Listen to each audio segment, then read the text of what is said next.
Come do a compromise running Hyrox workout with me. If you're new here, I'm Dr. Alyssa Olenick, and I'm training for my first 3 Hyrox races this year.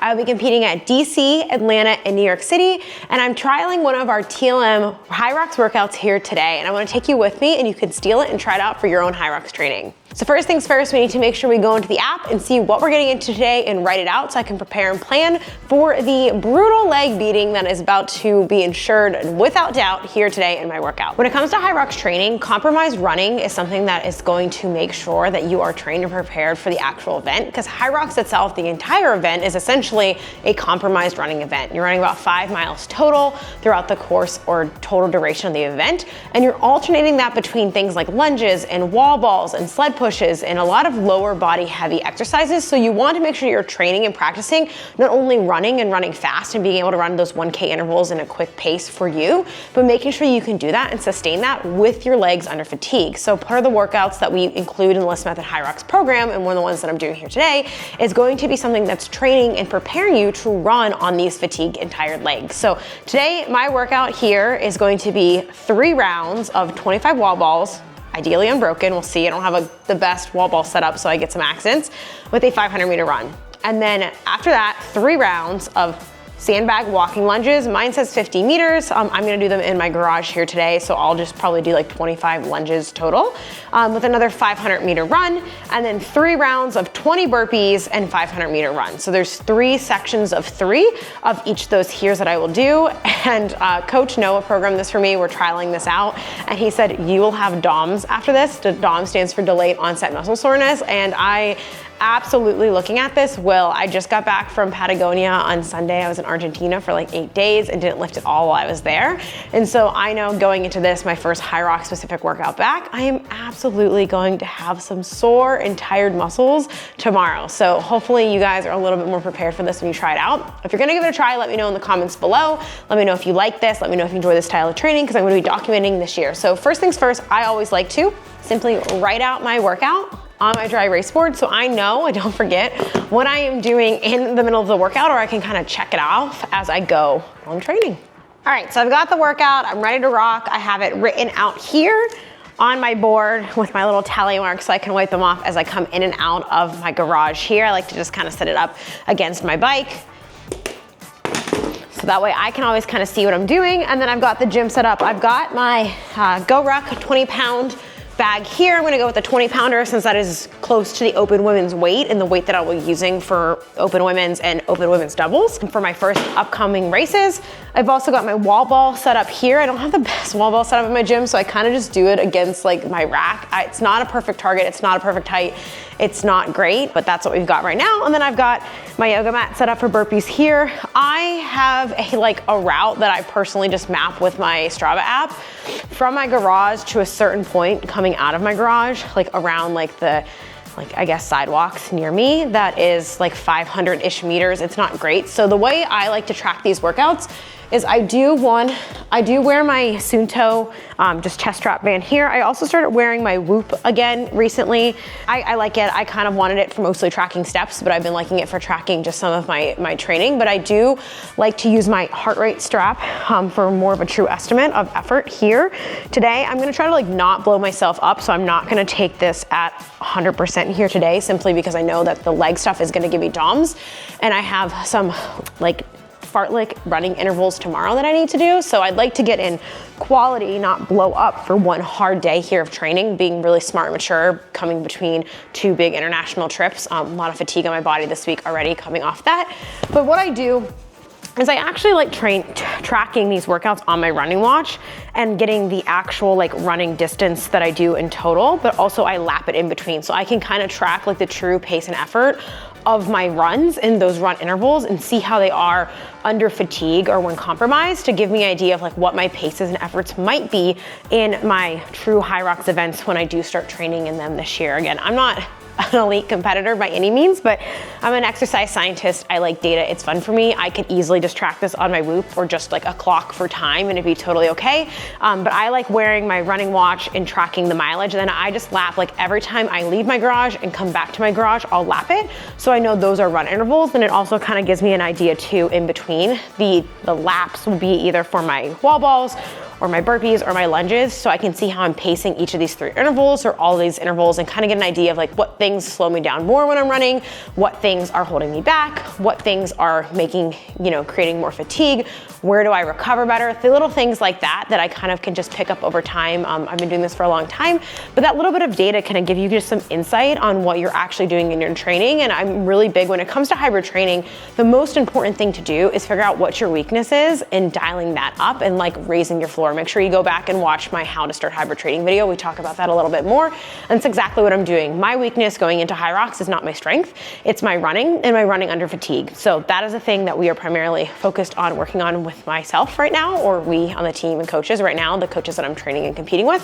So that's my number one goal right now. And that's why I'm being a little more nitpicky with my data, because that's what I need to be working on.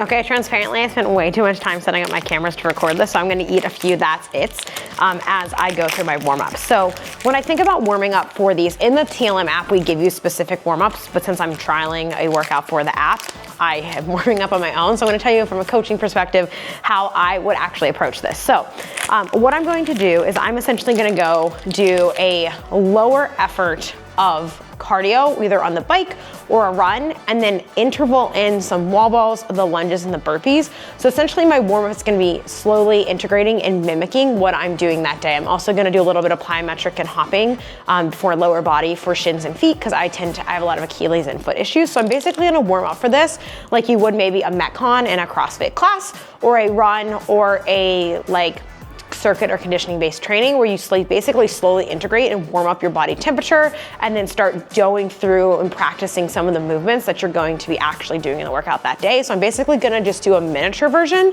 of the workout to warm my body up to get prepared for doing that at a moderate to higher effort in the actual workout. But first, I need a sugar snack. Okay, first thing first, we gotta pick out the tunes. Let me know in the comments below if you want me to share some of my workout playlists with you guys, because I actually have some pretty good workout playlists. You can't judge some of them, but some of them are actually pretty dang good if you ask me. So let me know below. All right, I'm gonna head out for some warm-up jogging and warm-up rounds here. Note, for privacy reasons, I do not record myself running or doing things where I live in these videos, but if you don't see me during all of this chaos, I am in fact running those running intervals in between. So let's get started.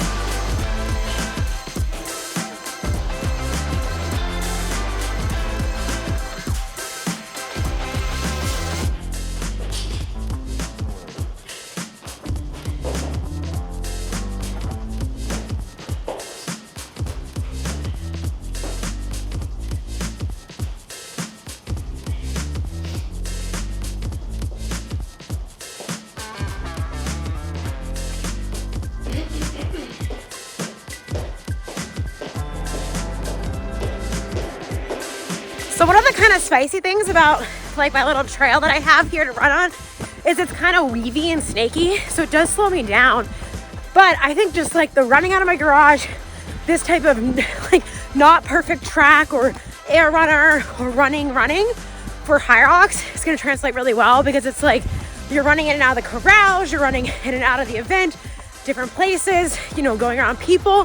So I kind of think it's going to make me a little more prepared than I think it's going to. So I'm excited for it.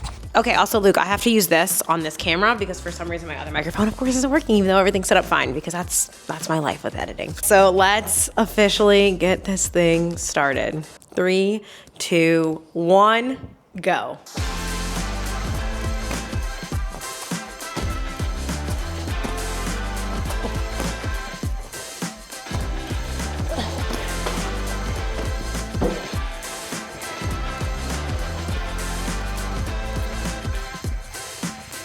Okay.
On the lunges. Woo.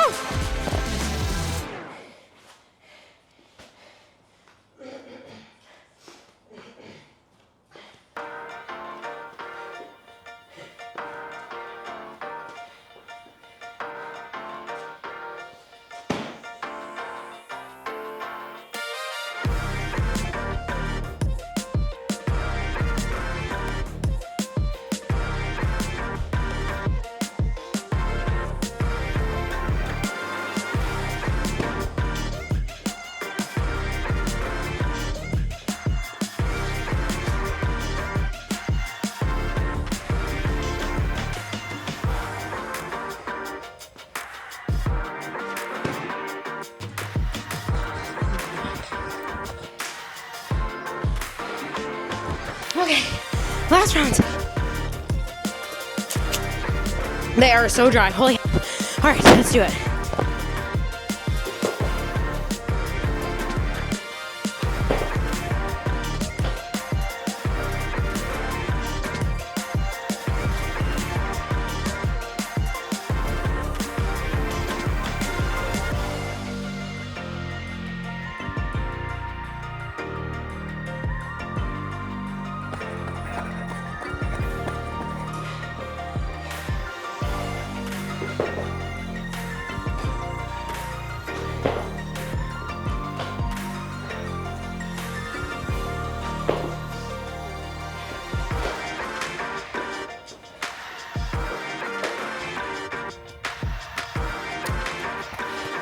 Okay, last round. Oh my God, the burpees are hard.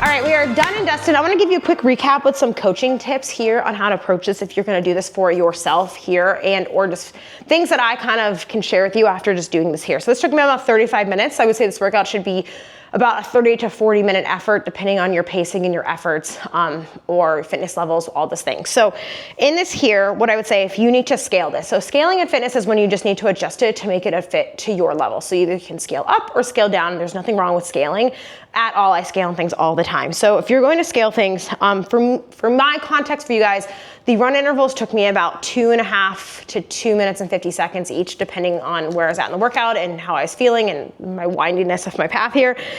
So I would say for the runs, these are 500 meters, and running is important. And running is important for Hyrox, but you want to scale to the level that you're at and what you can do. So if you need to scale these to like 300 meters to make it work for you, if you are a slow runner, you're having an injury, I think that would be an appropriate thing to do. Or you could take the wall balls back. So I use a 16-pound wall ball because I share that with my husband, but you could pull the wall ball weight down or cut that to like 20 reps or 15 reps if you needed to kind of keep this within like a 10 to 12 minute effort per kind of bout, if you want to think of it like that. Similar here, you could scale the run the same here. Lunges, easy. You can take that all the way down to body weight. You can increase weight, you can decrease weight. If you need to, you can reduce reps to kind of keep it in there.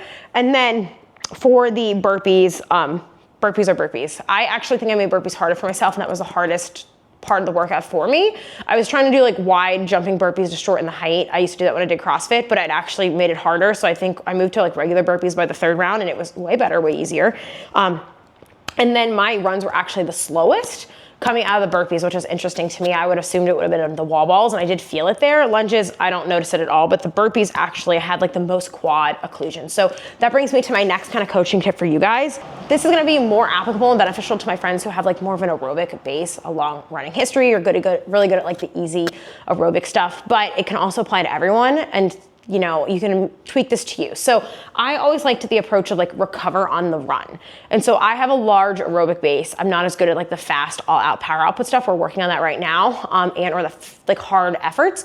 And so for me, I've always focused on recovering on the run. Or if you notice, like when I did this workout, or I kind of steal this from ultra marathon training, is like you always want to keep moving, and you're going faster if you're moving slow and going forward, or getting a rep done, or whatever it looks like that you're doing, whatever metaphorical workout you're doing, than standing still. So instead of standing and recovering before I go for my run, or recovering before I start my wall balls, or recovering before I do my burpees, like you'll notice that I kind of keep going through the motions. I just do things at a slower but more consistent effort so that I'm faster across the workout, instead of like going all out and burning and going all out and burning. But something that I do in the run, you didn't see because I wasn't able to record myself running and doing this, is that I recover on the run. So the first like 5, 10, maybe 15, 20 seconds, just depending on like how much you need, I am running slower than like is the desired pace that I would like to kind of hold across that run and workout, but I'm moving forward. So I'm running at a pace that I can kind of recover from. I can let oxygen-rich blood essentially come back to my muscle tissues. I get a lot of like occlusion in my quads and triceps specifically. And so letting that kind of happen. So running below a point of which you're having to breathe really rapidly, you are going a little bit slower there. But then as soon as I felt that like kind of recovery happen, which is going to be a lot quicker on someone who has an aerobic base, because you're going to essentially regenerate phosphocreatine and use oxytocin and more efficiently recover and start moving back into, you know, using glucose and fatty acids, if you want to get really nerdy here. You're just going to recover faster if you have a stronger cardio base.